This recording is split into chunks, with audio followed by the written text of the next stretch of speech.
Assalamualaikum warahmatullahi wabarakatuh. Selamat pagi, siang, sore, ataupun malam, tergantung kondisi kalian pada saat itu. Terima kasih banyak karena sudah mampir di video kami. Kami di sini akan mempresentasikan sebuah jurnal yang berjudul Pembangunan Model Fisika Batuan Serpih dan Prediksi Kerapuhan untuk Reservoir Bantalan Shale Gas dengan Porositas Tinggi.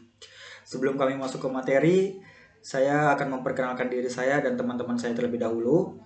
Perkenalkan, nama saya Aldian, NIM 1801225, dan teman saya Julio Pramudia Wardana Putra, NIM 1801245, dan teman saya satunya lagi Juli Kurniawan, NIM 1801207. Pada presentasi ini atau di slide ini kami membagi menjadi 4 outline.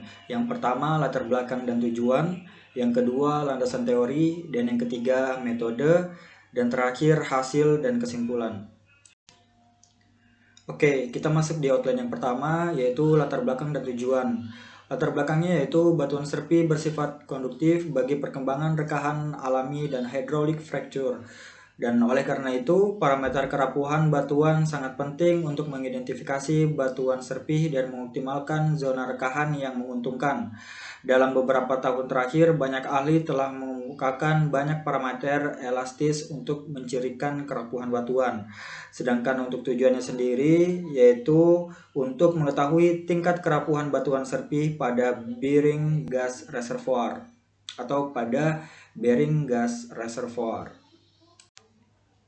Selanjutnya kita masuk ke outline yang kedua, yaitu landasan teori. Atas dasar ini, Peirce dan Marfutz menyadari inversi langsung seismik dari parameter kerapuhan dengan menggunakan data nyata. Alzet dan Devegowda secara komprehensif menggunakan perpotongan 4 parameter termasuk modulus Young, Poisson ratio, dan lem impedansi untuk analisis kerapuhan serpih secara aktual area kerja dibandingkan dengan modulus Young, sedangkan Sharma dan Chopra percaya bahwa produk modulus Young dan kepadatan atau yaitu impedansi Young dapat mengkarakterisasi kerapuhan batuan dengan lebih baik. Dari semua pendapat ilmuwan, baru pada tahun 2017, Kian dan kawan-kawan membangun model fisika batuan anisotropik batuan serpih kaya organik oleh simulasi kopling antara bahan organik dan tanah liat. Penelitian mereka menemukan bahwa indeks kerapuhan didasarkan pada modulus Young peka terhadap perubahan kandungan mineral, sedangkan rumus kerapuhan berdasarkan konstanta lem adalah peka terhadap porositas atau cairan pori. Alzet dan Devegowda secara komprehensif menggunakan perpotongan 3 parameter, yaitu modulus Young, Poisson ratio, dan lem impedansi. Kali ini saya akan menjelaskan tentang beberapa metode untuk mendapatkan permodelan sifat fisik batuan serpih. Yang pertama itu adalah Voigt-Roche-Hill atau VRH average.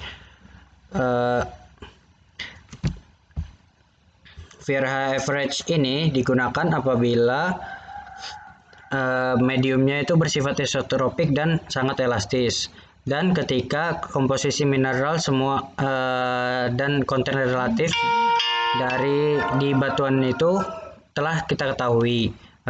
Di VRH model ini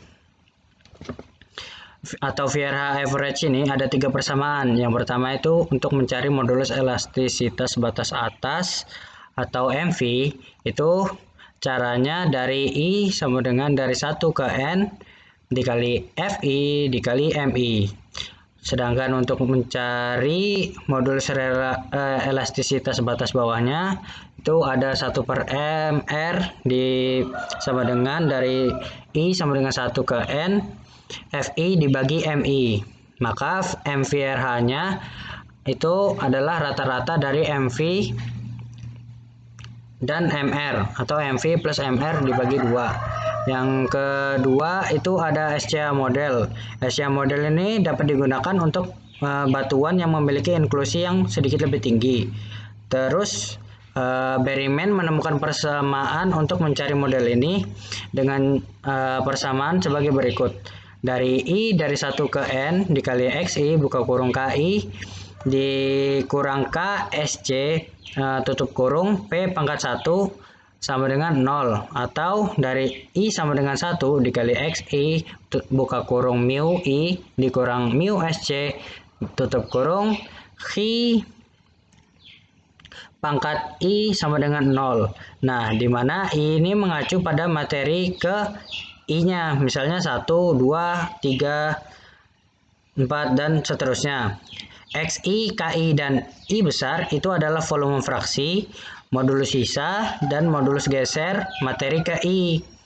Nah, sedangkan P dan Q-nya ini itu adalah faktor geometri. Yang ketiga itu ada Kuster-Toksos atau KT model. Nah, KT model ini Case dan Su pada tahun 2002 itu dapatkan ekspresi analitik sederhana untuk modulus efektif batuan kering dengan asumsi bahwa Poisson ratio batuan keringnya itu berhubungan dengan porositasnya. Persamaannya itu sebagai berikut. KD sama dengan KM buka kurung 1 dikurang porositas pangkat P, atau mu D sama dengan mu M buka kurung 1 dikurang porositas pangkat Q. Nah, sedangkan untuk mencari Q atau P-nya itu ada di keterangannya. Yang keempat itu ada Gassman equation. Gassman equation ini menghitung modulus batuan jenuh apabila modulus batuan keringnya diketahui. Selain modulus batuan keringnya diperlukan juga bahan mineral dan bahan bakar porositasnya dan besar porositasnya untuk diketahui. Persamaannya sebagai berikut. K sama dengan KD plus buka kurung 1 dikurang KD per KM pangkat 2 dibagi porositas per KI ditambah 1 dikurang porositas per KM dikurang KD per KM. Terus mu-nya itu sama dengan mu D, di mana keterangannya K, KD, KM, dan KF-nya ini, ini yang tadi porositas dibagi KF ya. Terus mu sama dengan mu D. Nah, K, KD, KM, dan KF ini adalah modulus curah efektif dari batuan jenuh, batuan kering, bahan mineral, dan fluida porinya. Yang F berarti porinya ya. Mu dan mu D-nya ini adalah modulus geser aktif dari batuan jenuh dan batuan keringnya. Nah, ini ada diagram flow chart untuk model fisika batuan serpih yang dibangun.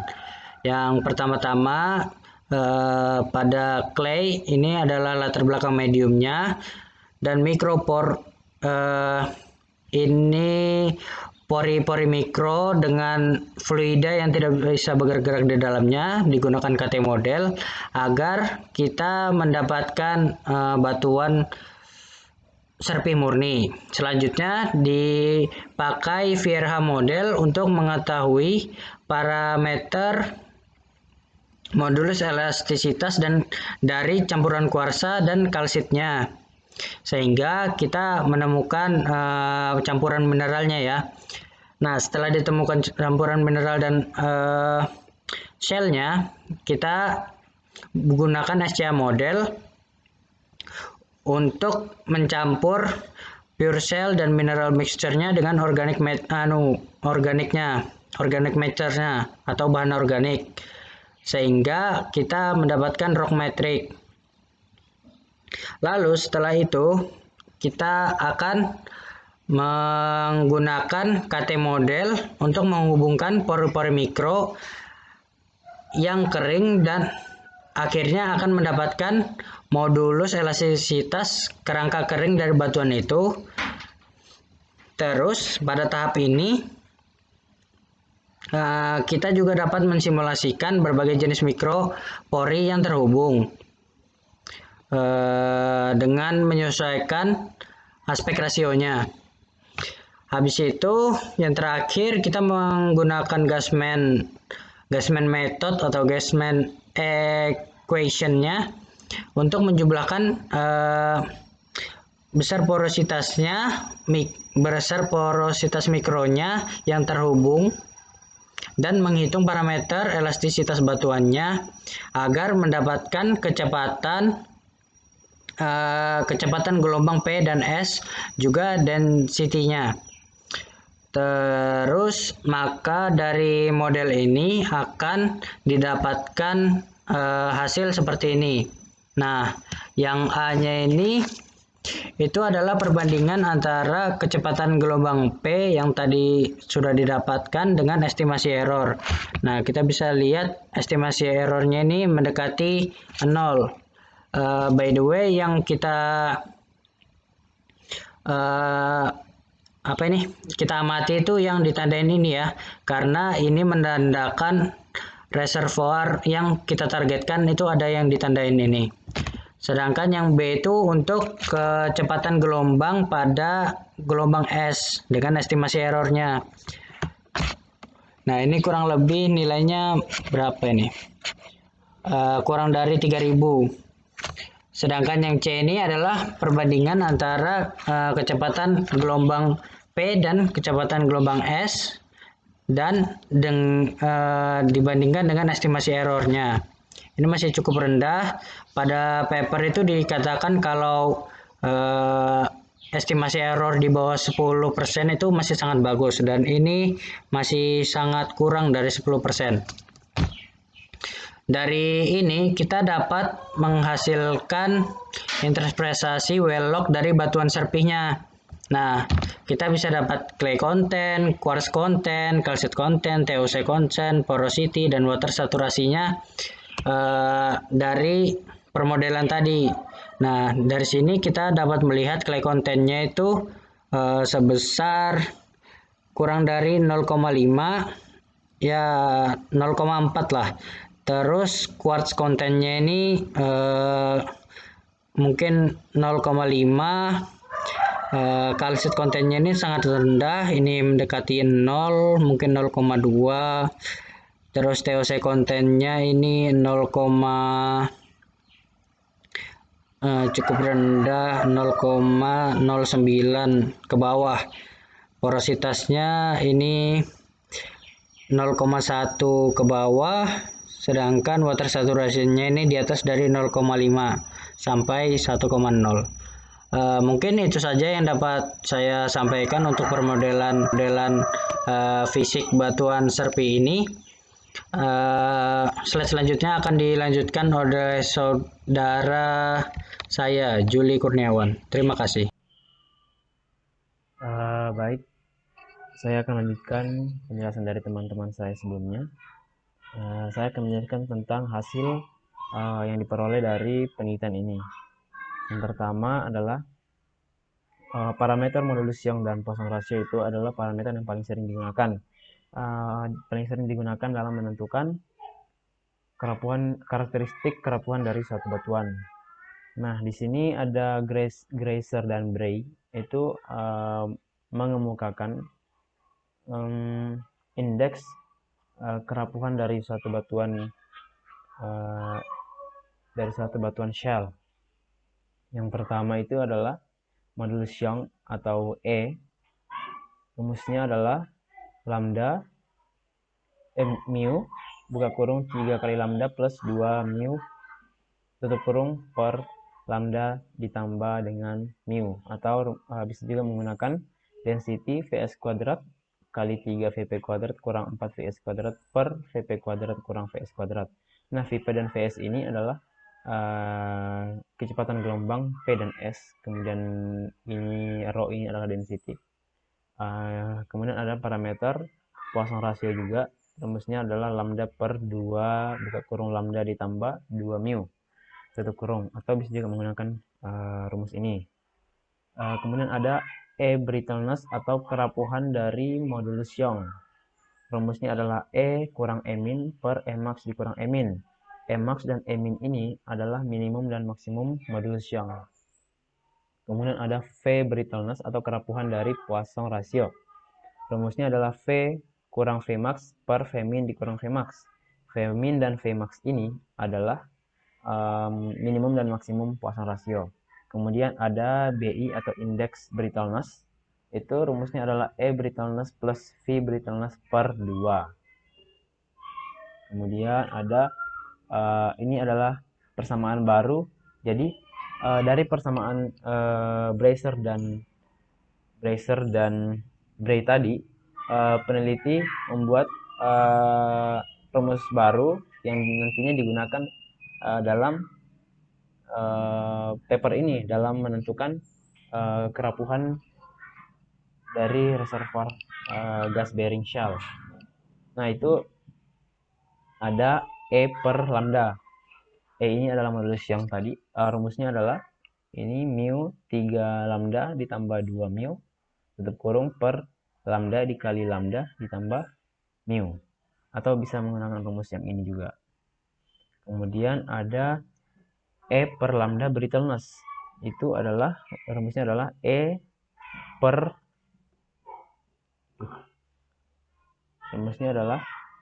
per lambda kurang E per lambda min per E per lambda max dikurang dengan E per lambda min. Nah, kemudian ada BI new atau indeks brittleness yang baru atau rumus kerapuhan yang baru. Ini yang ditemukan yang dibuat oleh peneliti ini. Rumusnya adalah E per lambda brittleness ditambah dengan V brittleness per 2. Nah, untuk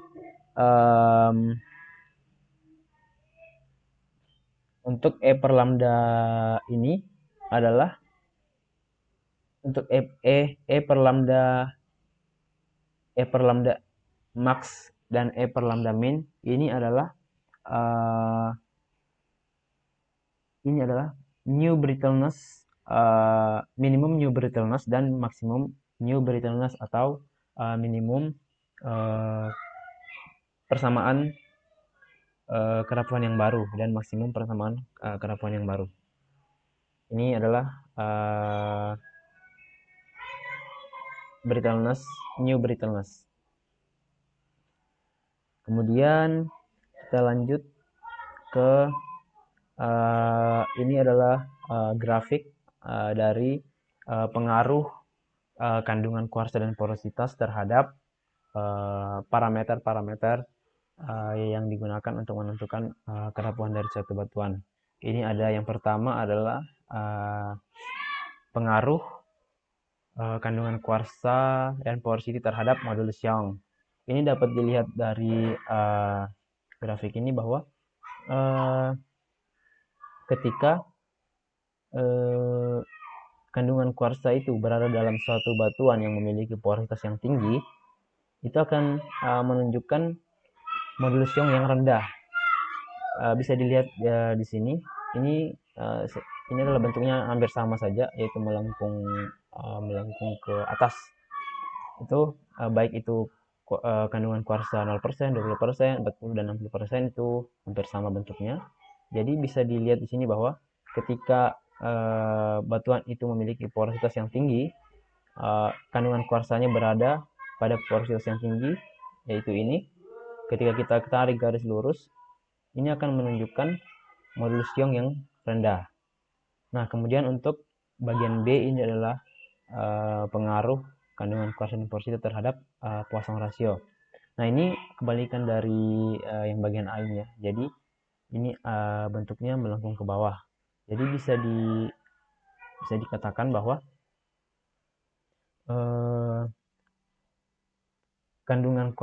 jika kandungan kuarsa berada dalam suatu batuan yang memiliki porositas yang tinggi juga, itu akan menunjukkan nilai Poisson ratio yang rendah juga.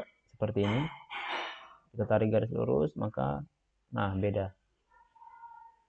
Jadi Jadi bisa disimpulkan seperti itu, bahwa ketika kandungan kuarsanya berada dalam batuan yang memiliki porositas yang tinggi, maka Poisson rasionya akan kecil. Lanjut bagian C, ini adalah new new brittleness index. Ini pengaruh kandungan kuarsa dan porositas terhadap new brittleness index E per lambda. Nah, ini bisa dilihat jika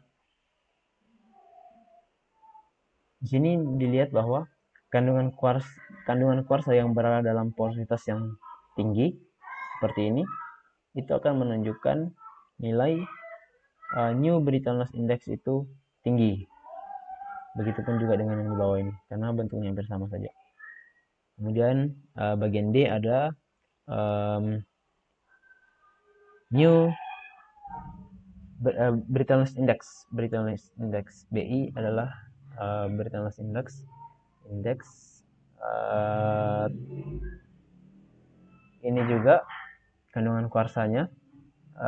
Jika kandungan kuarsanya berada dalam batuan yang memiliki porositas yang tinggi, ini adalah porositasnya tinggi, maka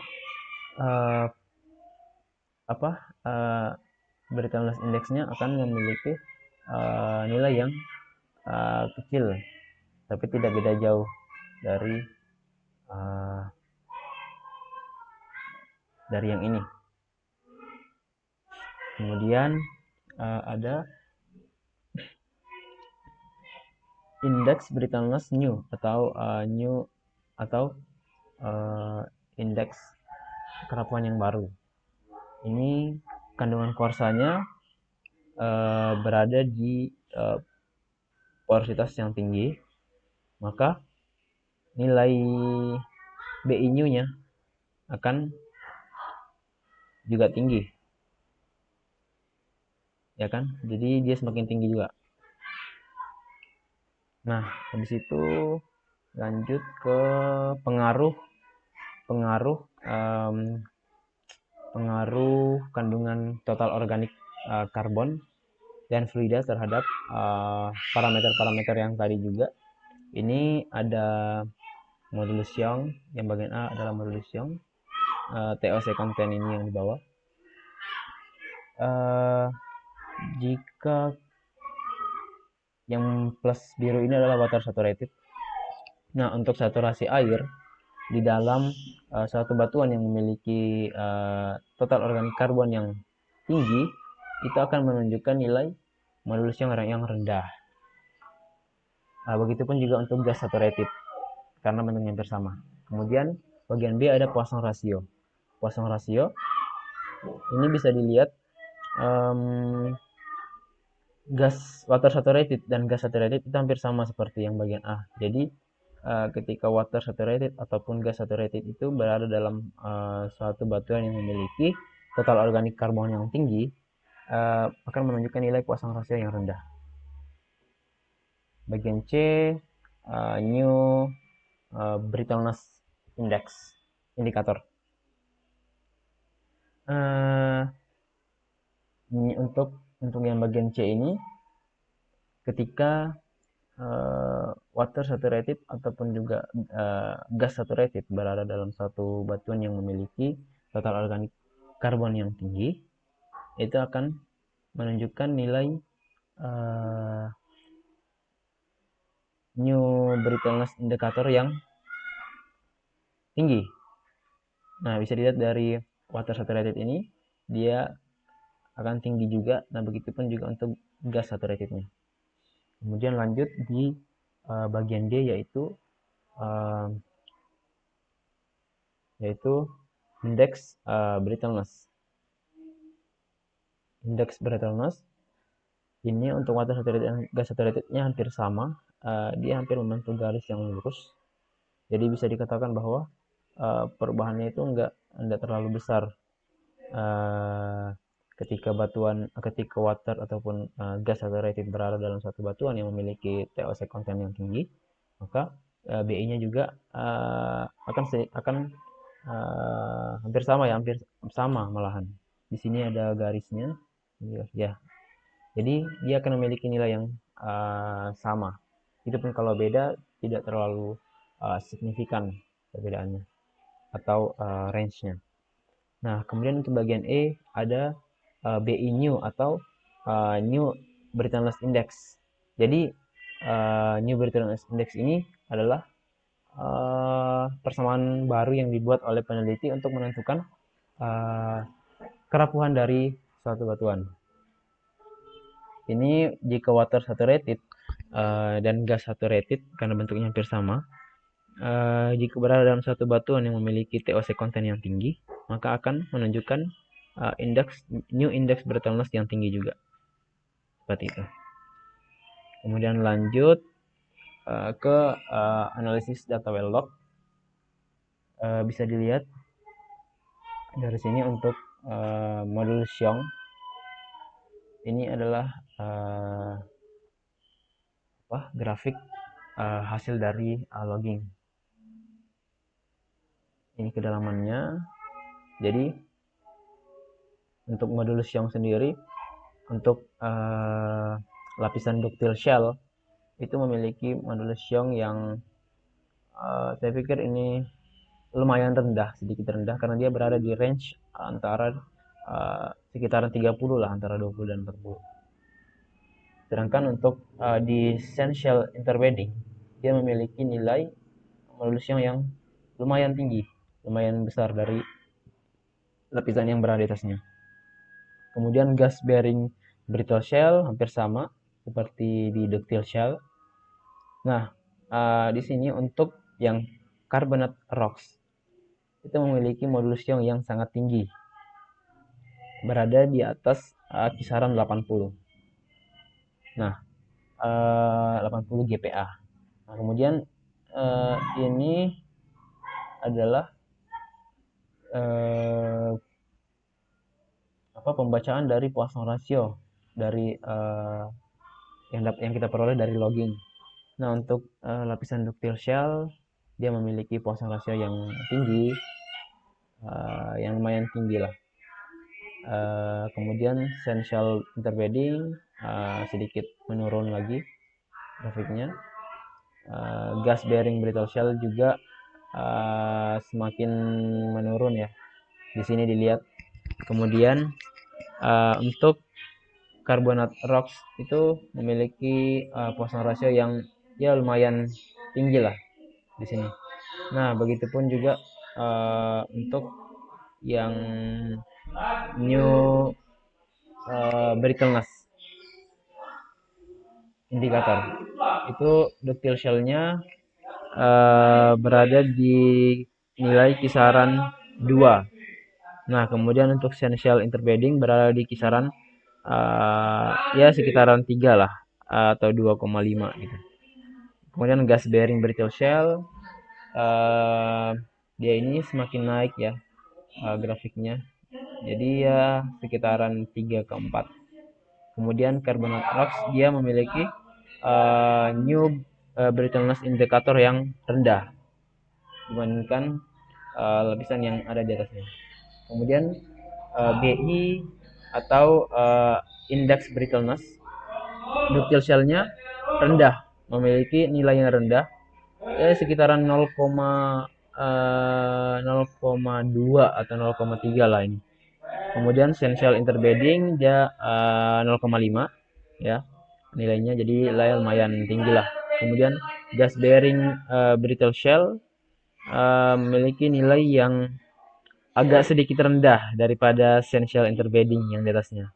Jadi ya sekitar 0,4 lah kisarannya. Kemudian carbonate rocks memiliki nilai yang tinggi dari lapisan yang ada di atasnya, yaitu ini sekitaran 0,5 ke atas. Kemudian untuk new brittleness index itu memiliki ductile shell yang rendah, tidak sampai 0,5 lah ya.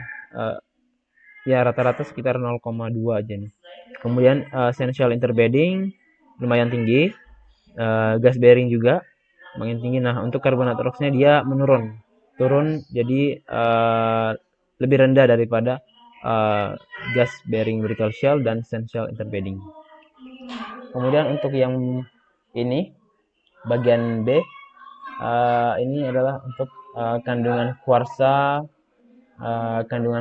di ductile shell lumayan tinggi, sekitaran 40%. Kemudian sand shell interbedding juga lebih tinggi lagi, sekitaran 50-an persen. Kemudian untuk gas bearing brittle shell juga tinggi lah, sekitaran 50% juga. Nah, untuk carbonate rocks, dia memiliki kandungan kuarsa yang rendah, yaitu sekitar 30-an, 25-30-an persen. Nah, untuk total organik karbon, kandungan total organik karbonnya di ductile shell sangat rendah, sekitar 3 atau 4 persenan. Kemudian sand shell interbedding berada di kisaran 4 lah, 4 ke 5 persen, 4 atau 5%. Kemudian gas bearing brittle shell dia lumayan tinggi, 5, sekitaran 5 ke atas. Nah, untuk carbonate rocks-nya juga dia hampir overscale, di bawah 0%. Tapi ya itu hampir overscale, di bawah dari 0%. Kemudian untuk porosity-nya sendiri, ductile shell memiliki porositas yang rendah. Itu rata-rata rendah ya, meskipun ada yang juga tinggi, tapi kalau dilihat dari grafiknya ini rata-rata atau kebanyakan rendah porositasnya. Kemudian sand shell interbedding juga hampir sama seperti ductile shell. Kemudian gas bearing brittle shell lumayan tinggi, sekitaran 5 ke atas persen. Nah, untuk carbonate rock sendiri itu memiliki, porositasnya itu kecil. Ini dapat kita lihat di sini grafiknya ini yang hitam, dia mengarah ke bawah sini, dan bahkan dia sampai overscale, di bawah 0% porositasnya. Nah, kemudian untuk water saturation itu memiliki di ductile shell memiliki water saturation yang sangat tinggi. Dia juga hampir overscale, di atas 100%. Nah, untuk sand shell interbedding sedikit rendah dibanding ductile shell. Gas bearing brittle shell juga semakin rendah lagi. Nah, untuk carbonate rocks-nya dia memiliki water saturation yang sangat tinggi, sekitaran 100, hampir overscale malah. Nah, selanjutnya kita lanjut ke kesimpulan. Nah, jadi kesimpulannya itu adalah seperti yang sudah kita ketahui bahwa shellstone atau batuan serpi itu memiliki porositas yang baik, namun permeabilitasnya yang agak sedikit rendah ya, atau dibilang buruk sih nggak terlalu, tapi ya lumayan rendah lah. Nah, oleh karena itu salah satu cara untuk salah satu cara yang digunakan untuk mengetahui tingkat salah satu cara untuk meningkatkan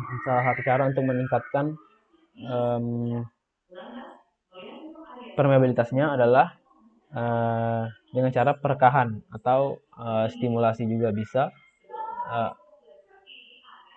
acidizing juga bisa. Nah, kemudian untuk mengetahui tingkat kerapuhan dari suatu batuan, entah itu batuan shell ataupun batuan yang lain, tapi untuk dalam kasus ini, dalam paper ini kita fokus ke batuan shell. Jadi untuk mengetahui tingkat kerapuhan dari batuan shell itu bisa digunakan rumus-rumus atau persamaan-persamaan yang sudah saya jelaskan sebelumnya. Kemudian bisa juga menggunakan persamaan yang digunakan pada umumnya. Tapi untuk paper ini kita menggunakan persamaan yang di uh, yang dikemukakan oleh peneliti. Seperti tadi ada new brittleness index, kemudian ada juga new brittleness indicator. Jadi itu bisa digunakan untuk menentukan tingkat kerapuhan dari suatu batuan shell.